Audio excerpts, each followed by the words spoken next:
कि एक बंदा चारा काट के अपने सर पे रख के ले जा रहा था। रास्ते में मेरे जैसे किसी आदमी ने बोला कि भाई रामलाल तेरे बेटा पैदा हुआ है। तो उसने चारा फेंका और स्वापी डाली और भग लिया घर की तरफ। तो बोला यार रामलाल ये चारा तो ले जा। बोला जिंदगी भर से चारा हम ही उठा रहे हैं, अब भी उठाएं, अब तो बच्चा उठाएगा। बोला हो गया पैदा, अब क्या करें। कितने लोगों को समझ में आ रहा है? तो उसको लगा अब कब तक चारा उठाता रहूंगा मैं, बच्चे उठाएंगे अब तो कई लोग ऐसे सोचते हैं कि जिंदगी अब बच्चों के भरोसे चलेगी। कई लोग 35 साल की उम्र में सोच लेते हैं, कई 45 की उम्र में सोच लेते हैं, कई बेचारे 55 में सोच लेते हैं, कईयों को मजबूरी में 65 में सोचना पड़ता है। लेकिन दो तरीके के लोग हमारी इंडस्ट्री में काम करते हैं, मैं आपको बता रहा हूं। एक मेरे जैसे जिनकी जरूरत, जिनकी आय कम है, जिनकी आय बहुत कम है, मैं बहुत कम आय के परिवार में पैदा हुआ हूं, वहां से आया हूं, और जिनकी जरूरतें बहुत ज्यादा हैं, वो इस बिजनेस को हाथों हाथ ले लेते हैं। बोला बताओ यार कैसे करना है, सही है मेरी तरह। एक दूसरे तरीके के लोग वो करते हैं इस बिजनेस को, ग्रेवाल सर जैसे, जिनकी आय ठीक ठाक है। कितने लोग बोलते हैं उनको 8,000 तनख्वाह मिल रही थी 2002 में। अगर वो गवर्नमेंट नौकरी आर्मी के भरोसे रहते तो अपने बच्चे साधारण तरीके से पाल सकते थे, कोई और नाटक करने की जरूरत नहीं थी उनको। आवाज नहीं आ रही? और बहुत सारे पाल लेते हैं, है ना? तो ठीक ठाक रोटी खाने के लिए आय सही थी ना उनके पास। भाई गवर्नमेंट नौकरी थी और एक छोटा प्लॉट ले लिया था, एक मकान बना लिया था, 2 बच्चे थे। आर्मी वाला आके 20-30 लाख रुपए लाता, उसमें से 10 लाख की बेटी की शादी कर देता, 10 लाख का बेटे को केमिस्ट खुलवा देता, और खुद भी अपने पास 5-7 लाख रुपए रख लेता। 2-4 बीघा खेत था, उसमें अपना 2 भैंस बांध लेता और मजे लेता रहता। बाकी क्या है जिंदगी में, है? और मजीरे बजाता रहता और भगवान के गुण गाता रहता। क्या क्या नाटक करना था, है कि नहीं? पहला, इस बिजनेस को वो लोग करते हैं जिनकी आय बहुत कम है, जरूरतें बहुत ज्यादा हैं, वो मेरी कैटेगरी के लोग हैं। और दूसरा, इस बिजनेस को वो लोग करते हैं जिनकी आय तो ठीक ठाक है, लेकिन उनके सपने बहुत बड़े हैं कि बच्चे को विदेश पढ़ाना है। यार समझ में आ रहा है? कार खरीदनी है यार, 4 करोड़ रुपए का मकान बनाना। ग्रेवाल साहब का कितने रुपए का मकान है?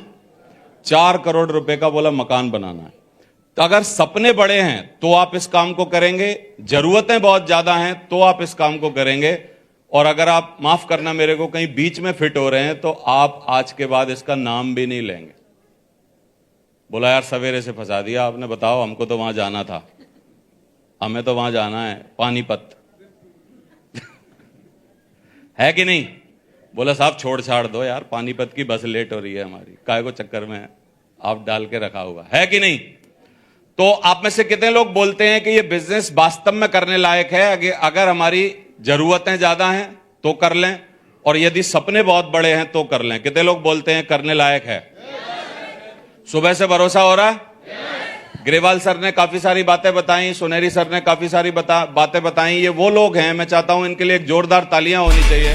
ये वो लोग हैं जिन्होंने हमारी जिंदगियां परिवर्तित की हैं। एक बात और आपकी क्लियर कर दूं कि आप सोच रहे होगे कि यार आप बहुत लकी हो, मेरे बारे में सोच रहे होगे यार आप बहुत लकी हो। मेरा लक कितना सा है वो बता देता हूं कि ग्रेवाल सर ने ये बिजनेस 2002 में आगरा मिलिट्री हॉस्पिटल में ये नौकरी करते थे, आगरा में ज्वाइन कर लिया। अब बंदा आगरा में ज्वाइन करेगा तो पहले तो आर्मी वालों को ज्वाइन कराएगा, 2-4-10 उन्होंने अंदर से ज्वाइन करा लिए, और 2-4-10 जब आप अंदर से ज्वाइन करा लोगे तो अंदर वाले सारे समझ जाएंगे कि भाई ग्रेवाल से दूर रहना, 8,100 रुपए चिपकवाता है कि नहीं? फिर उनको और ज्वाइन कराने होंगे, काम करना होगा तो क्या करेंगे? बाहर वाले ढूंढेंगे। तो सुनहरी सर आए उनके साथ 2003 में, और फिर 6 महीने बाद मैं आया इनके साथ। हमारे बीच में भी बहुत सारे लोग आए थे, लेकिन जितने आते हैं वो रुकते थोड़े ही हैं। तो एक्चुअली हम उतने लकी हैं कि हमको 2002-03 में आगरा में ये बिजनेस प्लान मिला। लेकिन मैं आपकी वो समस्या भी खत्म कर देता हूं। कितने लोग बोलते हैं कि मैं 2002 में होता तो ये बिजनेस कर लेता, या 2003 में होता तो कर लेता। नहीं कर पाते, बताऊं क्यों? क्योंकि कंपनी 3 साल पुरानी है, प्रोडक्ट कंपनी के पास सिर्फ एक है, और पैसे किसी को आ नहीं रहे। ग्रेवाल साहब जो हैं, जिनको देख के आज आप मोटिवेट नहीं हो रहे, उससे आप मोटिवेट नहीं हो रहे। हमने, थैंक यू वेरी मच, हमने सिर्फ उनको 250 की टीम पे देखा था, आर्मी की पैंट पहन के और सफेद शर्ट पहन के, और साइकिल पे चलते थे। उस टाइम मोटरसाइकिल भी हमारे सामने ली है उन्होंने। हम तब मोटिवेट हो गए। अभी बताओ कितने लोग हमारी जगह होते तो कर लेते? हां कि ना? नहीं करते ना, है ना? क्योंकि अभी भी करने में ढूंढ रहे हैं, ऊपर देख रहे हैं गाटर कितने हैं। हमारी जगह होते तो कर लेते क्या? एक्चुअली हमने ग्रेवाल साहब को ज्वाइन नहीं किया है, हमने अपनी जरूरतें खत्म करने का साधन ढूंढा है। कितने लोगों को मेरी बात समझ में आ रही है? और आज अगर आपको समझ आ गई तो आज आप कर लोगे। तो मैं बस ज्यादा बातें नहीं करना चाहता, बहुत सारे लोग हैं जो कि अभी सम्मानित होना चाहते हैं। मैं इस टीम के सारे लोग जिनके प्रयासों से हम लोग आपके सामने इतनी बातें कर पाए, समझ पाए, उन सभी को बधाई देना चाहता हूं। पूरे मैनेजमेंट को, शहजाद जी की पूरी टीम, शहजाद जी, गुप्ता जी और हमारे सारे फ्रंट लाइन के जितने भी लीडर हैं, अरविंद जी, वशिष्ठ जी, ये सारे के सारे लोग। और जिंदगियां बदलने के लिए सिर्फ एक कारण की जरूरत होती है, वो हमारे पास था कि हमको अमीर बनना था। तो मेरे को खुशी है आपको बताते हुए कि 28 सितंबर 2003 में मैंने ये बिजनेस ज्वाइन किया और आज सितंबर जो कमिंग आने वाला है इसमें 22 साल हो जाएंगे मेरे को काम करते करते। मैंने अपनी जिंदगी में सिर्फ 2 काम करे हैं, 22 साल तक पढ़ाई करी और 22 साल नेटवर्किंग करी है। मेरी उम्र पता चल गई होगी आपको, मैं सितंबर में 44 का हो जाऊंगा। समझ आ रहा है? 2 ही काम करे हैं जिंदगी में और तीसरा काम कोई करने की जरूरत ही नहीं पड़ी। और अभी जितनी चीजें सर लोगों ने बताई हैं, वो बोल रहे थे ना कि छोटा भाई को बड़ा खुश होता है और उसको सब बातें मिल जाती हैं। वो छोटा भाई मैं ही हूं। इन लोगों ने मेरे को बताया कि भाई ये ले सकते हैं, ये सब चीजें लेते गए। आजकल भगवान की कृपा से जो जो इन्होंने बताया है वो सारा मेरे को भी दिलवा रखा है, सब मेरे को दिलवा रखा है। जितने के चेक इन्होंने दिखाए, जो गाड़ी इन्होंने दिखाई, जो घर इन्होंने दिखाया, जो विदेश यात्राएं इन्होंने दिखाई, जो ये बोल सकते थे वो सारा कर चुके। आज सर ने शायद एक बात बोली होगी कि मैं चाहता था कि मैं सीए बनूं, चार्टर्ड अकाउंटेंट बनूं, लेकिन मैं कर नहीं पाया। फाइनल में मैंने ड्रॉप किया। पढ़ा लिखा था, ऐसे नहीं कि मैं कर नहीं पा रहा था, लेकिन परिवार की हालत बड़ी खराब थी। वो मेरे को 4 ट्यूशन ही नहीं पढ़ा पा रहे थे। Cost accounting, tax accounting, accounting हमारे यहां पढ़नी पड़ती है और तब सीए बनता है आदमी। और एक ही काम कर सकता है वो, या तो सीए बने या किसी को पढ़ाए। तो अपने पास कोई जुगाड़ थी नहीं, तो हमने ट्यूशन पढ़ाना चालू किया। बीकॉम एमकॉम के बच्चों को पढ़ाता था मैं। तो मैं सीए नहीं कर पाया, लेकिन मैं आपको बोल रहा हूं इस बिजनेस ने मेरे को क्या दिया है। 4 जन्म सीए बनता ना मैं लगातार ले लेके, तो उतने पैसे नहीं कमा पाता जितने पैसे मैं इस बिजनेस से कमा लिया। तो अभी सब बातें आपको क्लियर हैं। आपको निर्णय लेना पड़ेगा, सोचना पड़ेगा अपने बारे में। और मैंने 19 साल की उम्र में पैसे कमाने को, मजबूरी में पैसे कमाने पड़े थे मुझे, क्योंकि हमारे पिताजी ने कोई जुगाड़ नहीं करी। जो कि और फिर आदमी क्या करता है, 18-19 का हो जाए, घर में तकलीफें हैं, तो आदमी क्या करेगा, यार चलो लाओ हम भी इनका हाथ बटाते हैं, कुछ पैसा कमाते हैं। सही है? मेरी चाहत एक ही थी कि जब मेरा बच्चा बड़ा हो तो उसको रिज्यूम ना बनाना पड़े मजबूरी में। तो मुझे भगवान की कृपा है कि वो पूरे जन्म ना कमाए पैसे, सिर्फ मजे लेता रहे, तब भी उसके लिए कमा के रख दिए हमने। ये बिजनेस है। तो अभी आपको मौका है। कितने लोग इसमें से करना चाहेंगे? मैं थोड़ा हाथ खड़े करवाना चाह रहा हूं। या जुड़े हुए थे पहले लेकिन अभी सीरियसली करना चाहेंगे इसको, या थोड़ा सा ध्यान देंगे? क्योंकि इसमें कोई रिस्क नहीं है करने के लिए, कुछ जाएगा ही नहीं आपका। क्या जाएगा?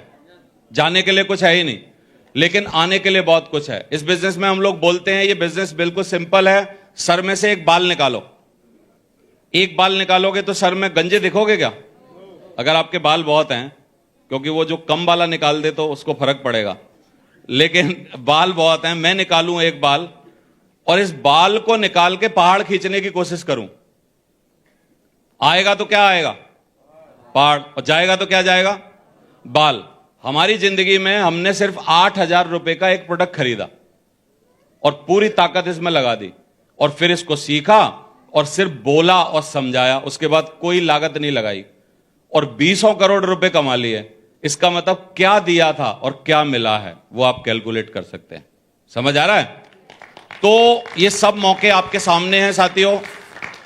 मैं आपको सिर्फ एक कहानी लास्ट में सुना के अपनी बात खत्म कर रहा हूं, क्योंकि देसी आदमी हूं, आपको देसी समझ आएगी मेरे को लगता है।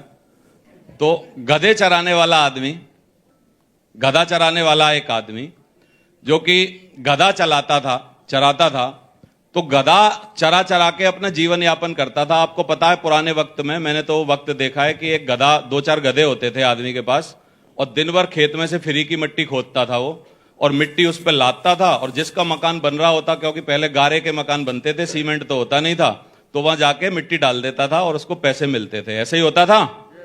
तो ये आदमी ऐसे ऐसे काम करता था। एक दिन मिट्टी खोदते समय इस आदमी को एक बहुत ही खूबसूरत पत्थर मिल गया। अब वो खूबसूरत पत्थर मिला तो गधे चराने वाले के किस काम का है ना, उसका घर इतना बढ़िया है, झोंपड़ी है उसके यहां, तो जो पत्थर को रखे और उसको अच्छा लगे। तो उसने दिमाग लगाया, यार मैं क्या करूं। बोला, यार मेरा गधा सबसे प्यारा है, यही मेरे को जीवन यापन करवाता है, रोटी रोजी कमवाता है, इसके गले में बांध देता हूं। तो उसने गले में बांध दिया गंडे की तरह।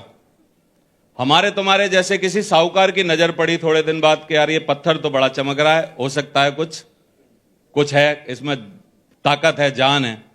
तो उस गधे वाले को लेके बार्गेनिंग कर रहा था उससे कि भाई ये मैं लूं अगर, तो तू कितने रुपए का देगा। तो गधे वाले ने बहुत सोच के अपनी पूरी औकात जो थी उसकी, उसके हिसाब से उसने बोला कि बाबूजी 1 रुपए का दे दूंगा। सही है, पुराना वक्त था। तो उसने बोला, ना ना ना, 1 रुपए का नहीं, 54 मैं तेरे को दे सकता हूं।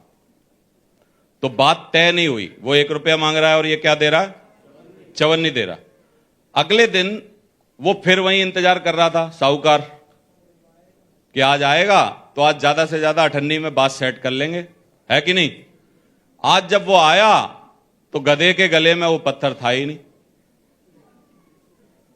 उसको पूछा कि भाई वो कहां है पत्थर जो मैं कल बार्गेनिंग कर रहा था तेरे से मांग रहा था। बोला, बाबूजी आप जैसा एक आदमी और मिला, मैंने 1 रुपया मांगा, उसने फटाक से पकड़ा दिया, मैंने फट से दे दिया उसको। बोला, तो अभी ये आदमी साहूकार उसको समझा रहा है, तू साले बेवकूफ है, तेरे में अकल नहीं है, तुमको सालो कितना भी समझा लो तुम्हारे में अकल आने वाली नहीं है, तुम बेवकूफ हो, गधे वाले थे, गधे वाले हो, गधे वाले ही रहोगे। समझ रहे हो आप। वो सारा ज्ञान दे रहा है उसको। तो उसने कहा, सुनो। बोला, वो पत्थर जो था, साहूकार बता रहा है, बेटा वो हीरा था, लाखों रुपए का था। तो बोला, बाबूजी एक बात पूछूं। बोला, मेरे में तो अकल नहीं थी, लेकिन तुम्हारी अकल कहां गई थी जब मैं 1 रुपया मांग रहा था। बोला, मैं तो गधे वाला हूं, गधे वाला हूं, गधा वाला था, गधा वाला रहूंगा, मेरे में तो अकल नहीं है, लेकिन तुम में तो थी। भाई जब इतनी तुम्हें उसकी वैल्यू पता थी तो मैंने 1 रुपया मांगा, तुरंत क्यों नहीं दिया तुमने। तो गलती किसकी है। तो मैं ये कहानी इसलिए सुना रहा हूं कि जो इस हॉल से बाहर थे और बेचारे आए नहीं, उनकी गलती बिल्कुल भी नहीं, क्योंकि उन्होंने हमारा पूरा जितना हमने नाटक किया है वो देखा नहीं है सुबह से। सही है। अभी लेकिन सारे साहूकार बैठे हैं मेरे सामने, जितने भी लोग हैं वो सारे कौन बैठे हैं मेरे सामने, सारे साहूकार हैं। अगर आपने आज के बाद जाके बोला कि यार हमको ढंग से समझाया नहीं था, कर तो हम भी लेते, तो कितने लोग बोल रहे हैं फिर मैं पास बुलाऊंगा, हाँ भाई इधर आओ। वास्तव में पूरी ताकत लगा के ग्रेवाल साहब ने समझाया था कि नहीं समझाया था, सोनेरी जी ने समझाया था कि नहीं समझाया था, हरिशंकर जी ने समझाया था कि नहीं समझाया था। मेरी बात तो कोई बात नहीं, मैं तो बाद में आया था, कोई बात नहीं, मेरी नहीं भी मानोगे तो कोई बात नहीं। तो कितने लोग बोलते हैं कि गलती उनकी नहीं है जो बाहर हैं। आज के बाद अगर अंदर वालों का जीवन परिवर्तित नहीं हुआ तो गलती आपकी है, थोक के भाव आपकी है। बोलो आप। तो मेरे को जिस दिन बताया गया था कि भैया तू जिंदगी बना सकता है, उस दिन मैंने सीरियसली ले लिया, निर्णय लिया, और हम सब ने अपनी जिंदगियां बदली हैं अलग अलग स्थानों में। इसका मतलब आज आपको भगवान ने मौका दिया है, आप चाहें तो अभी जिंदगी बदल सकते हैं। Thank you very much, wish you all the best. बहुत बहुत धन्यवाद।